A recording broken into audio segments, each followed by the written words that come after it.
खून के छींटों से रंगी दीवारें, कटे अंगों के साथ पहुंचे लोग।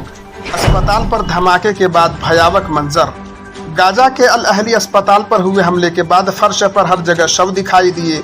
उन्हीं के बीच से घायल लोग डॉक्टरों के लिए चीख पुकार मचाते दिखे। धमाके होते ही कई लोग अस्पताल के दूसरे हिस्से की तरफ भागे। किसी का हाथ कटा था तो कोई पैरों को खोने के बाद इलाज की उम्मीद में आ रहा था। मरीजों की संख्या एकदम बढ़ गई थी। अंधेरे में डॉक्टर भी बिना एनेस्थीसिया बेहोश करने का रसायन ही फर्श पर उनकी सर्जरी करने को मजबूर हो गए। मेडिकल सामग्री की कमी के चलते अस्पताल में पहले से ही हालत बुरे थे। प्लास्टिक सर्जन गासन अबू सित्ता ने कहा, एक जोरदार धमाके के साथ उनके ऑपरेशन कक्ष की छत गिर गई। घायल लड़खड़ाते हुए हमारी ओर भागे। हमने सैकड़ों मरे और गंभीर रूप से घायल लोगों को देखा। अस्पताल परिसर में लाशों के टुकड़े बिखरे देखे। विस्फोट स्थल पर जली हुई कारें बिखरी पड़ी थी और जमीन पर मलबे का अंबार था। पीड़ितों को गंभीर चोटें हैं। कुछ के सर फटे हुए थे जबकि कुछ के अंग कटे या गायब थे।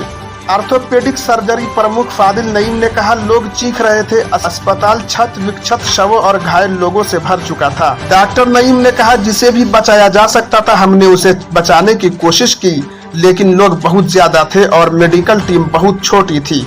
सऊदी अरब, यूएई, बहरीन, मिस्र, जॉर्डन और तुर्की ने अल अहली अस्पताल पर बमबारी के लिए इजराइल को जिम्मेदार ठहराया, जबकि इजराइल पीएम नेतन्याहू ने मौतों के लिए गाजा में आतंकवादियों को जिम्मेदार ठहराया है। सऊदी अरब में मुस्लिम देशों के नेताओं ने एक बैठक में इजराइल के साथ रिश्ते खत्म करने पर जोर दिया। बैठक में गाजा के अस्पताल में बमबारी की निंदा कर मुस्लिम देशों ने एकजुटता जताई। विश्व निकाय के शीर्ष नेताओं और एजेंसियों ने अल अहली अस्पताल पर हुए हमले में कई लोगों की मौत पर गहरा दुख जताया और घटना की कड़ी निंदा की। संयुक्त राष्ट्र ने कहा, यह हमला अंतर्राष्ट्रीय मानवीय कानून का उल्लंघन है।